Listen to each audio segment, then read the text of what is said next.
Bueno, colegas, como habréis visto, está bastante de moda últimamente trabajar la teoría de nudos sin conexión con la lógica. Y no hay que olvidar que Lacan termina la lógica en el seminario en Cor, o así termina, aquí he ampliado en el libro, y empieza a trabajar el nudo. Es decir, la teoría de nudos viene después. Entonces, como he visto que da algunas dificultades en la comprensión de la teoría de nudos y por ahí se dicen cosas que no tienen mucho sentido y además de forma bastante naif, es decir, la teoría de nudos forma parte de la topología, pero no es la topología general. Y desde luego, ya sabéis que topologías hay básicamente tres, que es la topología general, la topología de conjuntos, estudiar un conjunto a través de sus subconjuntos, la topología algebraica, que es hacer una especie de empalme entre las cadenas significantes, los espacios formados por cadenas significantes, de forma algebraica. Entonces hay una especie de funtor, que dicen los matemáticos, para pasar de un sitio a otro. Y después, además, tras muchas cosas, hay la topología de nudos. La topología de nudos no se trata de hacer dibujitos. Es verdad que para empezar, pues los dibujos ayudan, pero es una topología matemática seria. Y no se trata de jugar con los dibujos a lo loco, que es un poco lo que se está haciendo. Y sobre todo tener mucho cuidado cómo se aplica a la clínica. O mejor dicho, cómo se intenta rigorizar algunos aspectos de la clínica o la teoría de nudos, lo cual nos permite ayudar bastante. Entonces, vamos a abrir una especie de seminario nuevo que iremos apuntando conceptos de teoría de nudos que a lo mejor nos pueden ayudar con lo de la lógica y que además vienen un poco también al rebufo, como se suele decir, de cosas que oigo por ahí que digo, pero ¿esto qué es? Vamos a ver si hacemos una topología no delirante y clínica. Y tener en cuenta que así como la lógica Lacan, ya lo dice Peretre en Vincennes, la lógica la ha podido modificar en la topología, dice que no ha podido todavía. Dice doblegarla, o l'inflexir, que es un verbo francés, para modificarla. Es decir, no ha podido encontrar la falta y poderla modificar para ajustarlo al psicoanálisis, con lo cual hay que tener mucho cuidado cómo se utiliza eso. Pero bueno, ahora sabéis que el que no está en nudos pues queda fuera del mercado y entonces, bueno, se cuesta un poquito no querer correr ahí. Primero vamos a explicar un poco qué es la topología de nudos. Primero lo que es un nudo. Un nudo es un hilo de dimensión 1 cerrado, es decir, haciendo círculo, que se dice, porque en topología se dice círculo. Eso. No circunferencia, como se decía en geometría normal, se dice un círculo. Que puede ser simplemente el círculo obvio, o puede ser un nudo que se ennuda sobre sí mismo, es decir, que se penetra a sí mismo, da vueltas por él. Sería un nudo. Solo es un nudo. Para que haya cadena nudo, debe haber varios nudos, a su vez, anulados entre sí, entre ellos, dentro de sí mismos, o no. Lacan no utiliza nunca el anudamiento dentro del mismo nudo, y enganchados con otros. Y fundamentalmente hay dos tipos de enganches. El enganche Borromeo, que es el que ninguno atraviesa el centro del otro, y el enlace en el que uno atraviesa el centro del otro, o al menos uno. Si una cadena nudo no tiene ningún enlace, es perfectamente borromea. Si tiene algún enlace, además de los borromeos, pues puede ser muy grande, se llama una cadena zinquiana. Para que haya nudo, tiene que ser que estos hilos estén sumergidos, o sea, el nudo o la cadena nudo, estén sumergidos en un espacio de 3 dimensiones, es decir, de 2 dimensiones más. Esa es la condición. Las líneas son de dimensión 1, el espacio en el que se sumerge son de dimensión 3, porque en dimensión 2 los nudos quedan aplastados y entonces se pierden. Vale. Esto en topología se eleva en su momento a cualquier superficie del hilo de cualquier dimensión. Es decir, puede ser toros. Pero entonces el espacio en el que están sumergidos debe ser de dimensión 4. O sea, tiene que haber 2 dimensiones de diferencia. Como un toro es de dimensión 2, tendría que ser de dimensión 4. Aunque Lacan en algunos casos lo utiliza el toro como dentro de dimensión 3 y en algunas cosas le sirve igual. Pero de hecho, para que sea una cadena nudo, debe ser dimensión 4. Si el toro, por ejemplo, fuera volumétrico, si tuviera volumen interno, entonces donde tendría que estar sumergido es en dimensión 5, porque él tendría dimensión 3 y tendría que estar sumergido en dimensión 5 para que no haya trivialidades. Con esto terminamos.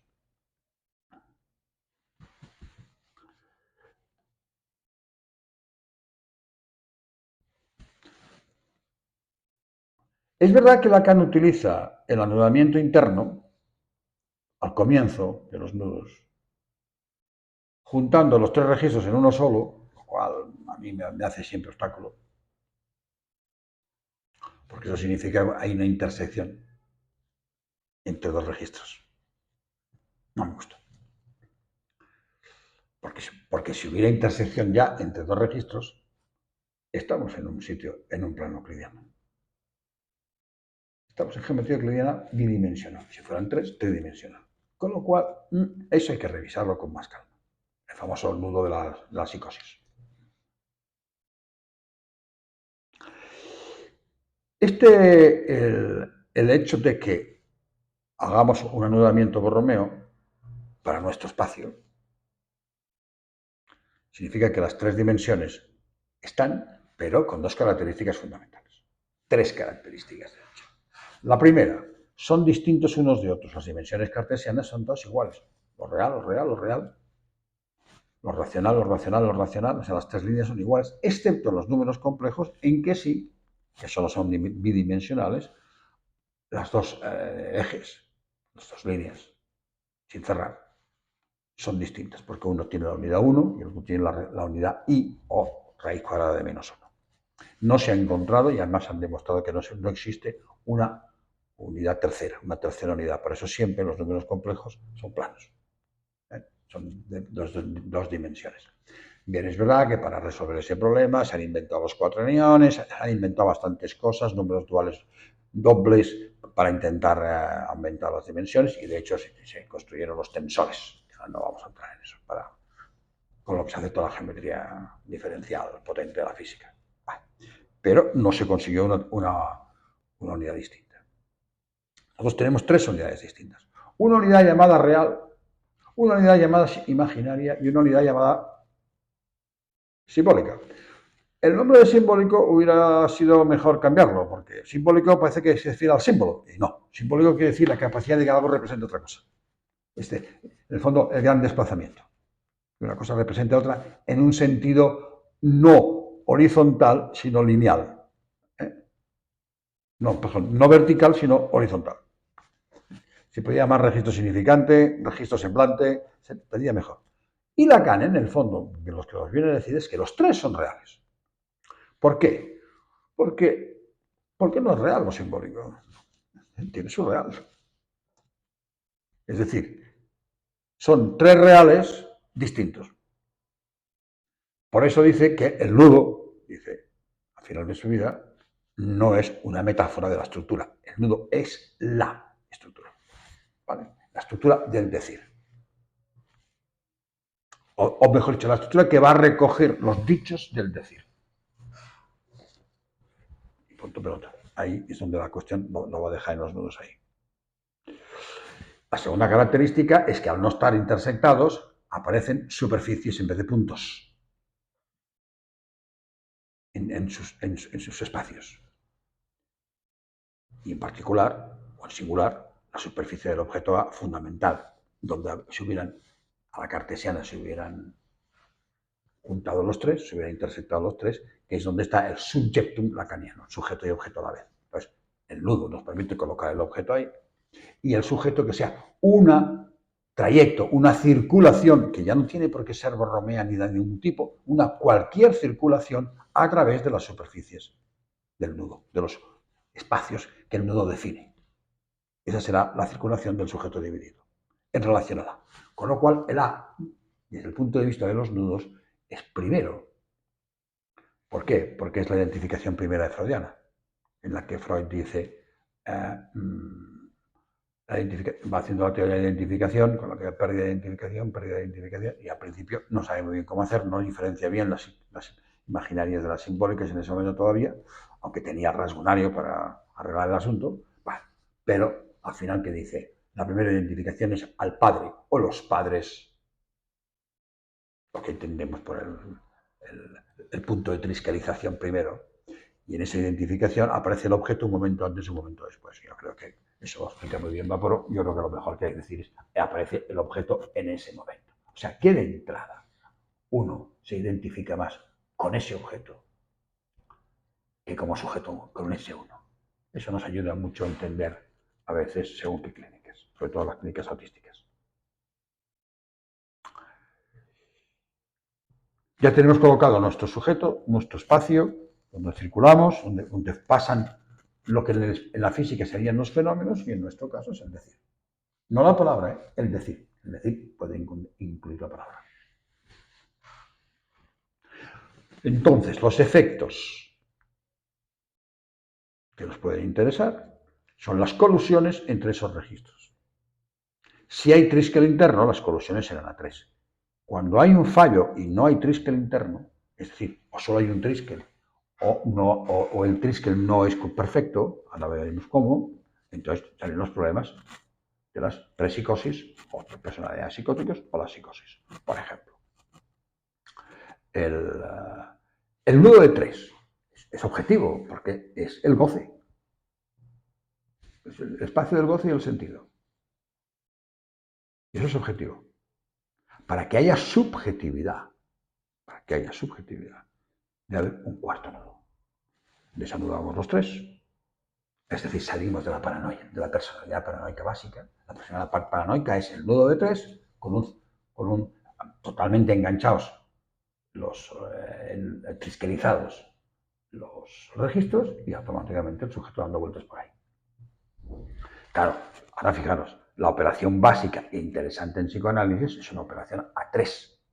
No es la operación dual o binaria, bien binaria sería el término más apropiado, de la lingüística o de la matemática. Significante sobre significado. No, es significante sobre imaginario, sobre real, real sobre imaginario y simbólico, es decir, uno opera sobre el otro mediado por el otro.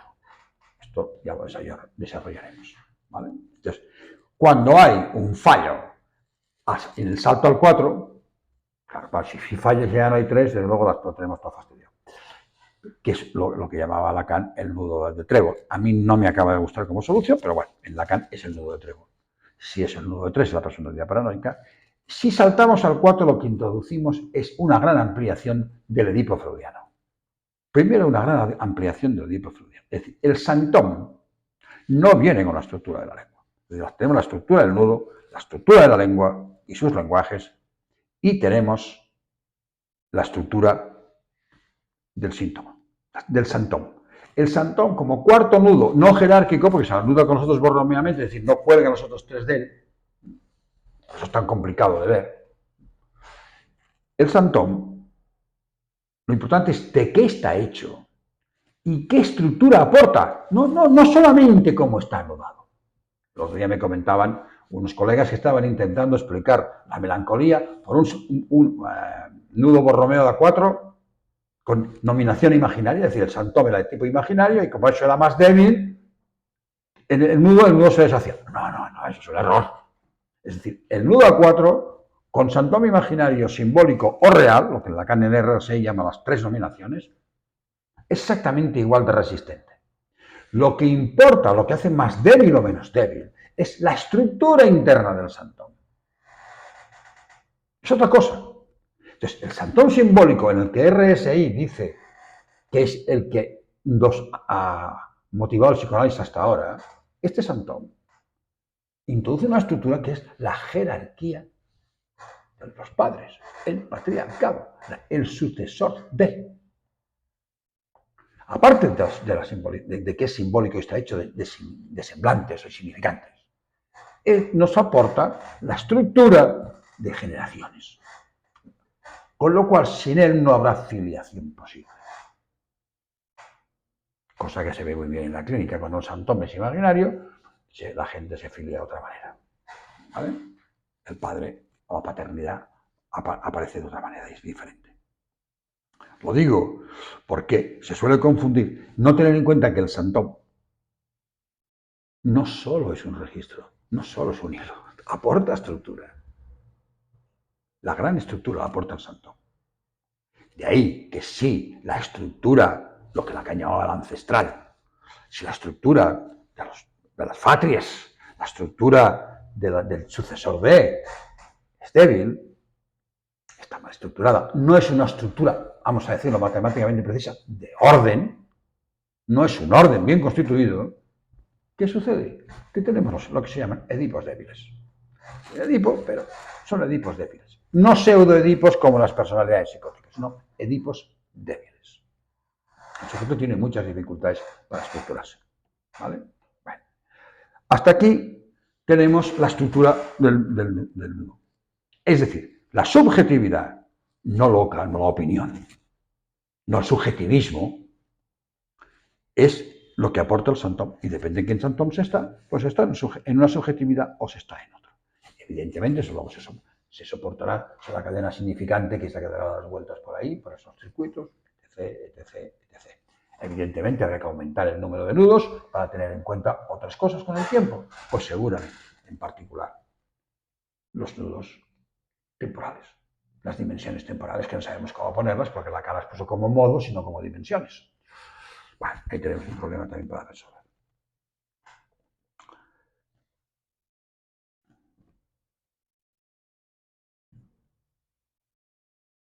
Ahora, en RSI, Lacan nos va a introducir una cosa más, que es cómo opera el sujeto.